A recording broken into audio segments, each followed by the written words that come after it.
Hi, good morning. I am Dr. Bala, and today I am going to show you how to physically examine the patient, specifically the cardiovascular system of a pediatric patient. Before we start with the physical examination, we should ask permission or consent to the patient or the patient's significant other. After which, we are going to ask the patient's name and age to confirm if we are doing the correct procedure to the right patient. Then, explain the procedure to the patient. Hi sir, good morning. I am Dr. Bala. Is it okay if I will examine your son? Good morning, Doc. Sure. May I ask what is the name of your son? Juan de la Cruz. And how old is he? He's 5 years old.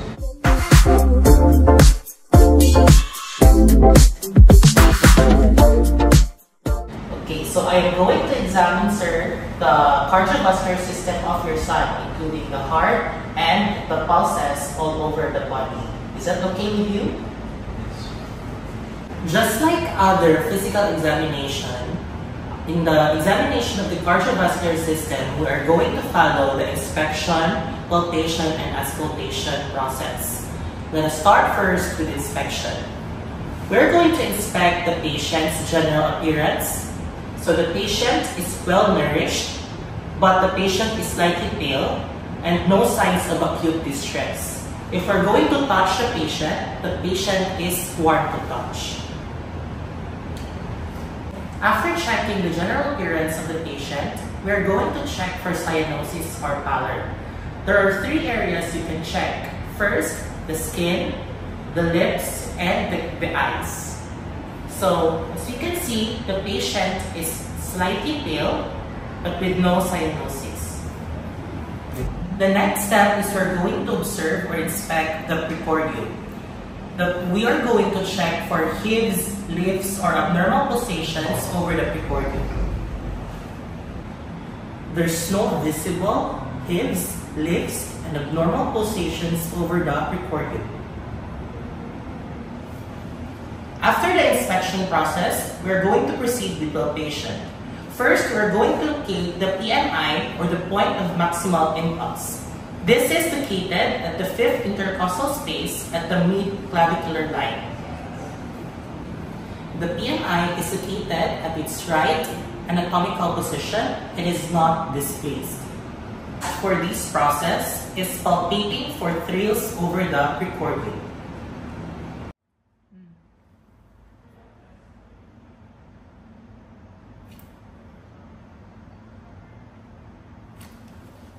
No thrills felt over the precordium.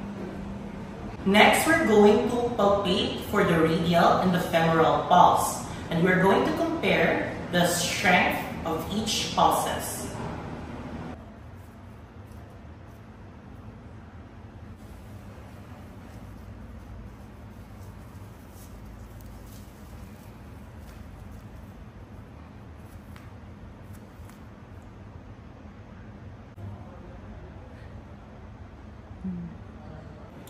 Radial and femoral pulses are palpable, but they are slightly thready.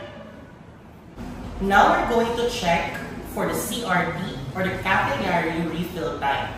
We're going to get the index finger of the patient and press it and time the return of the redness. Capillary refill time is 2.5 seconds. Next part of our process is auscultation.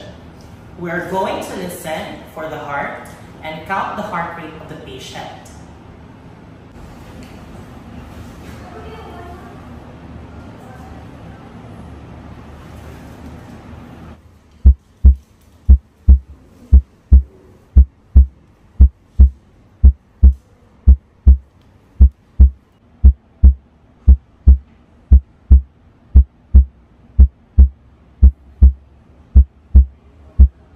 Heart rate is 120 beats per minute, which is consistent with the moderate dehydration. Next, we're going to listen for the heart sounds, if there are murmurs, gallops, or rubs in the patient's precordium.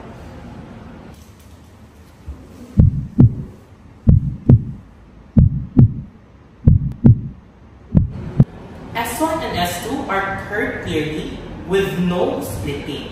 No murmurs, rubs, or gallops were heard. Is we're going to take the BP of the patient. We must get first the palpatory BP, then the actual systolic and diastolic blood pressure.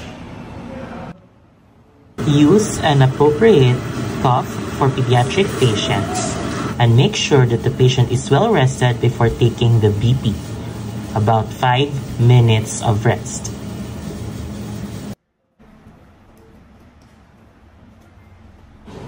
The blood pressure of the patient is 95/60. And lastly, we're going to check for the peripheral circulation by palpating and feeling the lower extremities of the patient, specifically the pulses in the feet.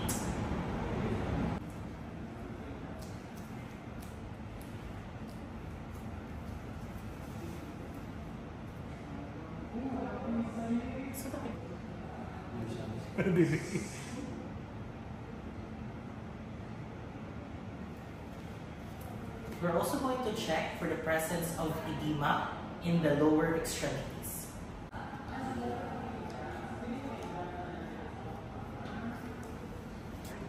Extremities are warm but slightly cool to touch, indicating that it is slightly compromised. No peripheral edema and pulses are palpable.